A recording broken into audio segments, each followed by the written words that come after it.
Welcome to the Virtual Strategic Solutions Virtual Reality Simulation System. Accessing Legacy Dataset.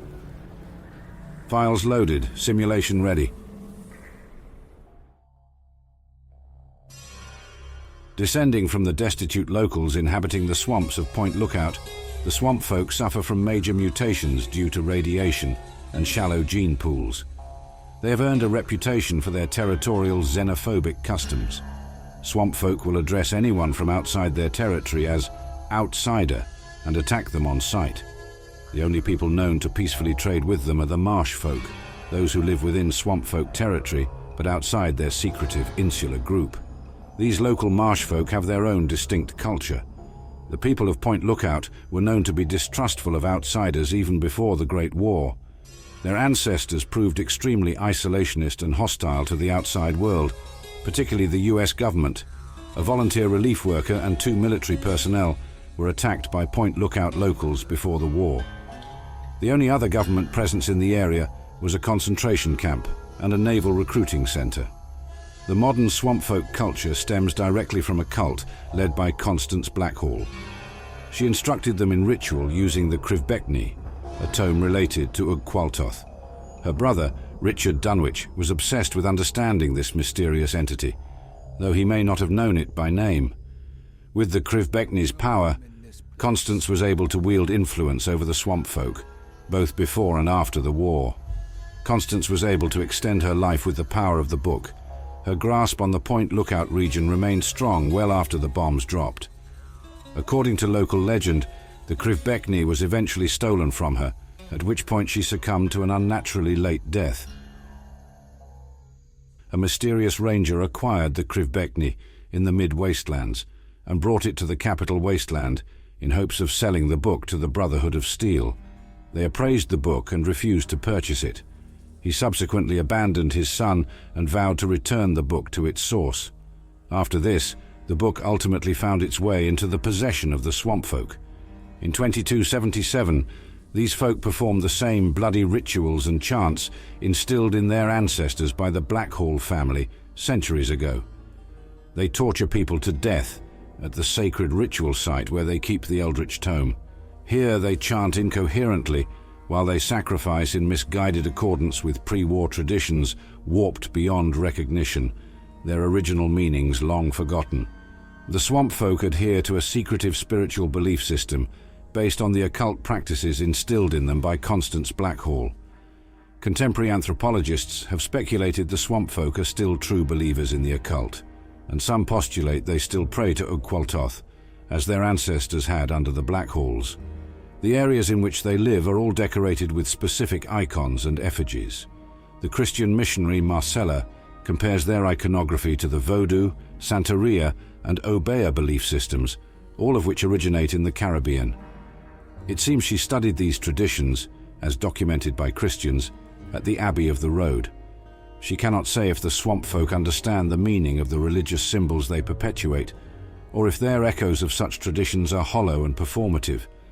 Their totems are wrought from roots, woven through branches, teddy bears, impaled mannequin heads, and the skeletal remains of humans and Brahmin.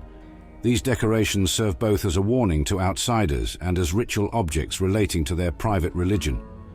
They are overall comparable to the totems once fashioned by the cult of the Mothman.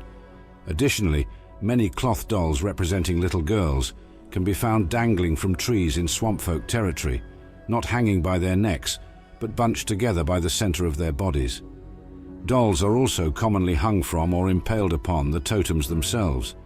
At the deepest chamber of the ritual site, mutilated gore is piled with some punga fruit upon an altar. Past this, the Krivbekni is found in a small holy font, cradled alongside a skull covered with a thin layer of meat. Upon closer inspection, the gore on the altar was once a human laying on their back.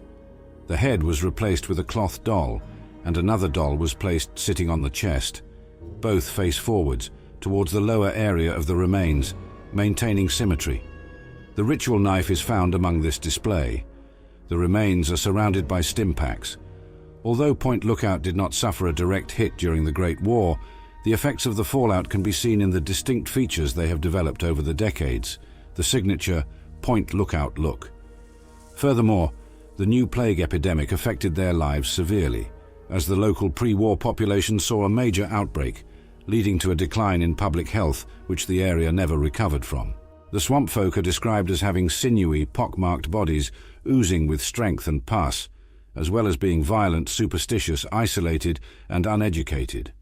Obadiah Blackhall, descendant of Constance Blackhall, alleges that inbreeding has compounded these problems. All of them have misshapen heads and various other deformities.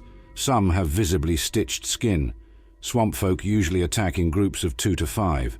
They are territorial, and even though they are marked as enemies in the HUD, they do not actually become hostile until the player character gets too close or shoots at them. However, the range at which they become hostile is quite far, more than 100 feet. Usually the groups will consist of at least one melee attacker, which is often the strongest of the group, who charges while the others behind them attack with firearms. Swampfolk, like tribals, do an additional 35 damage to the player character, with all of the weapons they normally use, due to a scripted object enhancement. Should these weapons be destroyed, they will immediately seek out a replacement. However, they will immediately engage in unarmed combat should there be no viable backup weapon. Swampfolk are also extremely resistant to damage. Bruisers and trackers shield their faces with their mutated arms when charging, making a clean headshot difficult. They set a trap for player characters, looting the basement of the trapper's shack. Upon exiting the location, several frag mines have been set, surrounding the entrance to the basement. A small party of hidden Swampfolk will then converge on the player. Brawlers are large, but not as large as trackers and bruisers. They wear clothes that actually fit them, which consist of overalls with an orange shirt underneath. They are tougher than scrappers, but somewhat weaker than creepers, and are roughly on par with a super mutant brute in terms of durability and skill. Bruisers are stronger and have substantially more health than trackers, and like creepers, are covered in blood. They wear a very bloody Bill's mechanic outfit, with the Bill's tag still readable. Like trackers, they only engage in melee combat and use axes. Like the tracker, even when unequipped, they can still inflict large amounts of damage with only their fists. In fact, bruisers have an even higher unarmed damage rating than Deathclaws. They also punch very fast, making blocking very difficult. Like their tracker cousins, they are slower than Deathclaws or feral ghoul reavers, and lack ranged attacks. Creepers share the same body structure as scrappers, but have blonde hair and blood on their hands, chest, mouth, pants, and boots. They are stronger and have almost 3 times as much health as scrappers, and are slightly more durable than a super mutant master. Scrappers are the smallest and weakest of the Swampfolk. They are skinny with distended bellies and only wear pants and boots. They have somewhat more health than regular super mutants.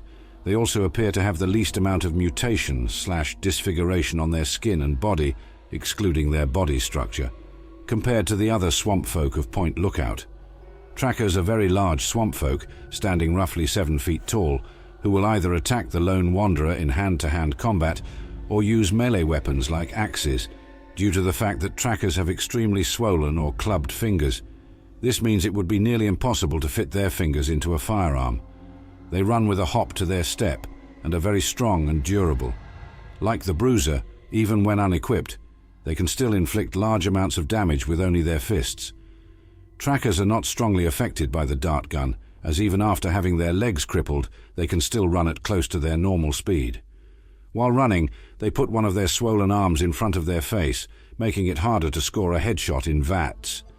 They can survive somewhat more damage than a Deathclaw or Sentry bot, but are slower than Deathclaws, and also lack ranged attacks. They also have stitches on their stomachs like the bruisers. Simulation completed. Please exit the pod, or have a technician select another file.